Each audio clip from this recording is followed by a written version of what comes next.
Breaking news చూస్తున్నాం. శ్రీశైలం ఆలయం అభివృద్ధిపైన ముఖ్యమంత్రి చంద్రబాబు నాయుడు కీలక సమీక్ష సమావేశం నిర్వహించారు. ఈ భేటీకి ఉప ముఖ్యమంత్రి పవన్ కళ్యాణ్, దేవాదాయ శాఖ మంత్రి ఆనం రామనారాయణ రెడ్డి హాజరయ్యారు. తిరుమల తరహాలో శ్రీశైలం క్షేత్రం అభివృద్ధి చేసేందుకు తక్షణమే కార్యాచరణ రూపొందించాలని ముఖ్యమంత్రి ఆదేశించారు.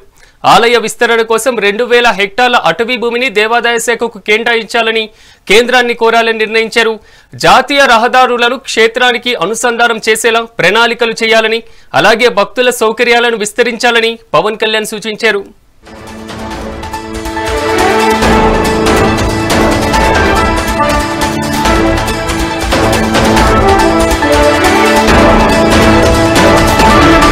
శ్రీశైలం ఆలయం అభివృద్ధిపైన ముఖ్యమంత్రి చంద్రబాబు నాయుడు కీలకమైనటువంటి సమీక్ష సమావేశం నిర్వహించారు. ఈ భేటీకి ఉప ముఖ్యమంత్రి పవన్ కళ్యాణ్ తో పాటుగా దేవాదాయ శాఖ మంత్రి ఆనం కూడా హాజరయ్యారు.